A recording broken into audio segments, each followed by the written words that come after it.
de la Revolución Cubana. Y en esa época, de esas largas conversaciones, él no le hablaba, por ejemplo, de su admiración por la Revolución Cubana. Lo de la Revolución Cubana es una cosa muy particular. Los cubanos se habían hecho amigos míos, no porque yo era partidario de la Revolución Cubana, sino porque ellos tenían eso como su política, pues. Y un día el embajador me dijo que él creía que Chávez, que fuera a Cuba, invitado por Fidel Castro, a una conferencia. Entonces yo le dije, bueno, yo creo que sí. Yo decía, para ir vistiendo un poco de estadismo, claro, de cosas, claro, y tal, que hay que avisar a Cuba y avisar con Fidel, ya lo elevaba un poco, le daba un poco de matiz. Claro, claro, y de visibilidad y de roce internacional. Claro. Ya él era candidato, Chávez, en ese momento. Ya era candidato. Yo le dije, no, tú debes ir a esa revolución. Y tengo una posición firme allá. Si vas a hacer una conferencia, una posición firme, sin complicarte con Castro, pero tampoco sin atacar a Castro. Y cuando vamos a mi casa, que se reúne, yo le di un almuerzo al embajador y a Chávez, el embajador y yo. Ahí en ese almuerzo, yo le pregunté al embajador, ¿y Fidel va para esa conferencia? Eso sí no te lo puedo garantizar. Entonces yo le dije, riéndome, pero si no va Fidel, no voy yo, le dije yo. Y efectivamente se fue Chávez sin Fidel y llegó a Cuba. Y no solamente fue Fidel, sino que lo esperó en el avión y lo soltó cuando se montó en el avión de regreso. Y le dio ese baño encantador de serpiente que tiene Fidel. Sí. Bueno, de allá me regresa el hombre con una caja de tabaco. Pero yo no sabía con qué más. Exacto. Ya de alguna manera tenía inoculado todo lo que después hemos visto desarrollar, ¿no? Durante tantos años. Que tampoco le hizo mella en aquel momento, mucha mella. Yo vengo a saber cuándo le hace mella después. Es cierto que usted fue quien le aconsejó, cuando estaban en las lides de disputar el poder, que estaba de candidato presidencial, que se casara con su novia de ese momento, que era María Isabel Rodríguez, para de alguna manera endulzar su imagen de cara a la clase media del país. No, yo no me meto en esa Ahora, don Luis, usted que compartió tantas horas con Chávez, ¿cuál era el rasgo de su personalidad que más lo atraía y el que más lo preocupaba? El que más me atraía era el que lo creía un hombre verdaderamente sincero. Yo decía, este hombre puede tener los defectos que sea por las intimidades que me contaba de su vida. Fíjate que yo fui el que lo ayudé a divorciarse porque ya yo sabía que tenían problemas muy feos. La esposa vivía prácticamente con un tipo allá en Barinas, la esposa del casado, y él llegaba a esa casa, a pesar de que existía ese hecho, y que la familia me había llamado a mí para que hablara con Chávez y le dijera lo que estaba pasando. Y yo le dije que yo no me metía en esa vaina, que ese no era problema mío, ese era problema de otro. Porque yo no me meto en esas cosas íntimas de la gente. Ese es otro problema, que cada quien lo debe manejar a su manera. Cuando tiene que ver con la política, sí le hablo, sí le digo, como cuando le dije que la madre casi a los pocos días de entrar en poder compró una casa en Alto Barinas, que es como decir el Country Club de Barinas. Y yo le dije, bueno, chico, esto es un desastre. Tu mamá acaba de comprar una casa aquí en el Alto Barinas. ¿Qué vas a hacer con eso? Allá en Barinas, esa es la comida diaria. Ellos vivían en un rancho. ¿Qué le respondió él? Chico, te voy a pedir un favor en el alma. Habla tú con mi mamá. Le dije, yo, el hijo de doña Josefa. No, señor. Ese es un problema tuyo, absolutamente personal tuyo. Y si tú no tienes para hacer eso, bueno, arréglate contigo mismo. Ajá, pero usted me dice que lo que más le traía era la sinceridad y lo que más le preocupaba. Un día estábamos Fidel, Chávez y yo y otro grupo.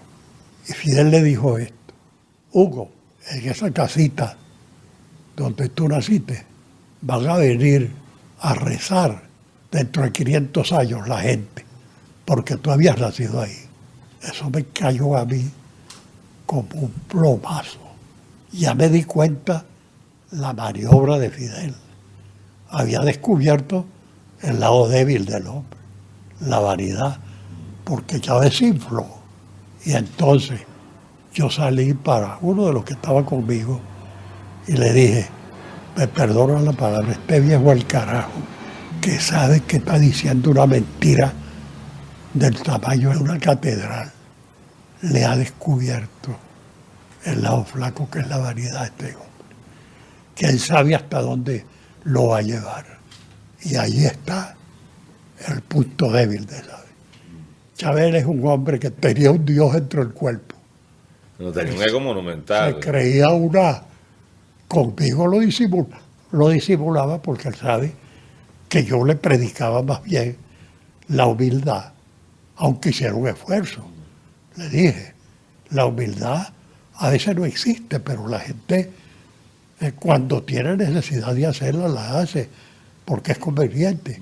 Claro. Y un jefe de Estado soberbio es un jefe de Estado condenado al desprecio y que debe ser humilde y hacer un esfuerzo por ser humilde.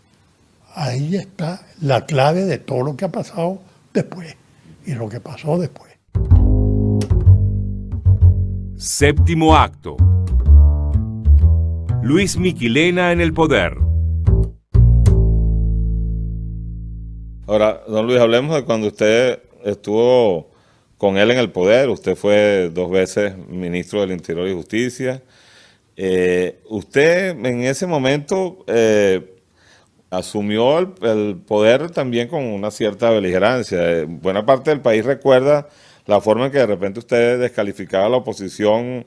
Me acuerdo mucho la famosísima frase de cuando la oposición reclamó mayor participación de la sociedad civil en el proceso electoral y usted dijo, ¿con qué se come eso? Fue una respuesta que cayó mal en muchos sectores del país, pues, ¿no? Porque era un poco despreciativa, pues, ¿no? Aún no sabe cómo se come eso. Cayó mal por la mala leche, digamos, del portador del mensaje de la noticia. Creo que era un periodista Santana, si no mal lo recuerdo, que me llegaba todos los días al Ministerio del Interior. Y un día le dije yo, bueno, chico, ¿y en representación de quién vienes tú aquí? Yo quisiera, yo te doy beligerancia y te recibo, pero yo quiero saber a quién representas tú. Entonces me dijo, bueno, yo represento a la sociedad civil. Le dije, a la sociedad civil. ¿Y con quién se come eso? Pero lo que le quería decir era que era un farsante, que era mentira, que él no representaba a ninguna sociedad civil. O sea, fue más bien una cosa personal. Claro, estrictamente personal, de la cual estoy arrepentido por el giro que se le ha dado. Claro. Porque yo he sido un civilista. Claro. Yo he militado en los partidos políticos.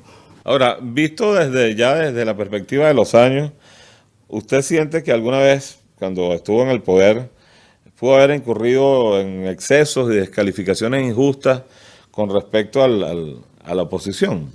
Yo me he hecho un buen examen de conciencia. Ajá. Porque yo me blindé con gente de una honorabilidad de primer orden. Y le dije, los tengo aquí para que cuiden mis espaldas. Y yo reto a todo el mundo que diga qué pifia tuve yo, fuera de esa, de la que me arrepentí por la porquería como la usó este caballero. Pero eso no se corresponde en absoluto con mi vida demostrada en los hechos, porque no es una vida que ha estado escondida, mi vida ha estado pública toda, de tal manera que cuando Chávez le dijo a Zapata, que Dios lo tenga en la gloria, le dijo a Zapata, por una caricatura que publicó, ¿cuánto te pagaron por eso? Ha debido ser el momento en que rompa yo con Chávez. Pero no rompí porque se me desmagurrió. Porque eso sí, él, mientras yo estuve ahí, me hizo caso. Me hizo caso aparente, porque después ya lo que le daba la gana. Entonces yo le dije a Chávez, mira, tú no conoces a la gente aquí, porque tú eres militar, te has metido en el cuartel. Tú no sabes quién es Zapata, ¿por qué tú no te tomas la molestia y me preguntas a mí que sí las conozco para cualquier cosa de esas? Y cuando usted cuestionaba a Chávez de esa manera, ¿cómo le respondía a él? Positivamente. Porque si no hubiera sido así, mucho antes me hubiera ido. Claro, pero él nunca se disculpó con Zapata públicamente, ni mucho menos. No se despidió, pero me dijo, te autorizo para que lo haga. Entonces le dije, no, eso, yo no estoy autorizado para...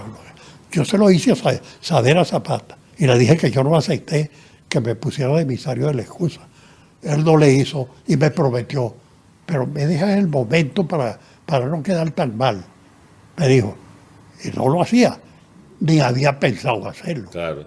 Y cuando eso ocurrió varias veces, yo me decidí, ya yo estaba decidido hacía tiempo, a romper con él. ¿Hubo algún detonante para Luis Michelena romper definitivamente con el gobierno de Hugo Chávez? Sí. Fidel Castro me había dicho muchas veces, de una manera inteligente, mire, a ustedes no les conviene una revolución como la cubana. Y yo le decía, sí, comandante, nosotros no podemos ayudar. Y yo estaba en ánimo de ayudarlo, porque yo estuve en contra del bloqueo a Cuba muchas veces. Y entonces yo creo que nosotros más lo podemos ayudar a usted en un gobierno que siendo democrático sea amigo de ustedes, pero que sea verdaderamente democrático, que no se confunda. Y me dijo Chávez, estás dando en el clavo. Fueron las palabras textuales. Entonces, como ya yo había fallado en varios reclamos, que Chávez me decía que estaba bien, y hacía lo que le daba la gana, le dije, mira Hugo, vamos a reunirnos Fidel Castro, tú y yo, solito, para una conversación en calzón quitado. Me dijo, bueno, vamos a hacerla. Cuando se celebró la reunión aquella de las Américas, allá, ¿sabes? Margarita, se hizo la reunión en el hotel. Y nos reunimos 4 horas. Ahí le dije de todo a Chávez. Le dije, el comandante Fidel Castro, que está aquí de testigo, me ha dicho a mí estas palabras, que yo se las compro y te las transmito, si él no te las ha dicho. Es un error garrafal que tú cojas por el camino del estatismo y disfrazado, del comunismo disfrazado de alpargata, porque este no es ni comunismo ni nada, y menos socialismo. Esto es una chapucería, lo que tú tienes aquí, expropiar gente, atentar contra la propiedad privada. La propiedad privada, hasta le llegué a decir esto, la propiedad privada existe desde el hombre primitivo, carajo, que buscaba una cosa, y una piedra para habitar y no se dejaba quitar su piedra. Le señalé todas esas cosas, pues. Propiedad privada, Chávez, es algo inherente a la condición del ser humano. ¿Cómo vienes tú ahora a quitarle una fábrica a una gente, carajo, que le ha costado una vaina para hacerla? ¿Por qué? Porque fulano de tal la hizo en tal época y fracasó. Toma la cuenta, revísalo. Todos han fracasado. No hay uno que haya tenido éxito. Claro, todos esos experimentos históricos siempre fracasaron. Sí, le dije yo. Lo primero que me asombró a mí fue que el miserable de Fidel Castro se ha quedado callado. Y Hugo Chávez se ha quedado callado. Bueno, Hugo, si no tienes una rectificación radical en esto, busca un ministro para mañana mismo. Yo no sigo ni un día más contigo. Entonces, él me dijo, vamos a hablar tú y yo solo. Terminó la reunión casi brusca. Él me dijo, quédate aquí con Fidel y lo despide en el avión, que yo voy para Punto Fijo. Y cuando regrese, voy a hablar contigo directamente. Pero dije, ¿cómo no? Entonces yo me quedé con Fidel. Bueno, atendí a Fidel. No le menté la madre porque que ya no podía, ¿no? Él regresa, inmediatamente me llama. Me dice, yo he pensado mucho en lo que tú me dijiste. Yo creo que tú tienes razón en muchas cosas. En muchas cosas no. Yo te he planteado una cosa muy concreta. Yo no te he planteado muchas cosas. Que es el sistema que tú tienes de estatista y vaina. yo quiero que tú manejes ese problema. Yo te voy a nombrar vicepresidente. Él me había dicho, en una época, me dijo, chico Luis, yo creo que nosotros pelamos nombrando vicepresidente. Porque Pastrana me dijo, porque él no hallaba qué hacer con el de él y tuvo que mandarlo de embajador para España. Entonces cuando él me puso la vicepresidente, Hugo, ¿tú no te acuerdas lo que te dijo Pastrana la otra vez allá en el Táchira? Y entonces, carajo, él se acordó, porque él tiene una memoria, había perdido, pero yo no. Entonces, le dije, mira, chico, pero yo voy a renunciar por un decreto, te lo prometo, a muchas atribuciones que se las doy a la vicepresidencia. Le dije, no, Hugo, yo creo que tú estás equivocado conmigo. Yo no vine a la política a ejercer cargo público. Yo no vine a la política a ser ministro. Yo no vine a la política a hacer cargo, a ser vicepresidente, ni siquiera a ser presidente. Yo vine a la política acuciado por unos ideales, que yo creo en esos ideales, y yo voy a morir con esos ideales. Esa bandera mía, que la levanté en Coro, allá en donde yo nací, cuando tenía 14 años, esa bandera yo no la reo, nunca más, y voy a morir con ella. De tal manera que tú te equivocaste conmigo. Ya yo tenía la experiencia de que todas las cosas que él convenía conmigo se limpiaba de no sé qué y ya está. Claro. Y no hacía nada. La ignoraba, pues. Oye, una tremenda anécdota.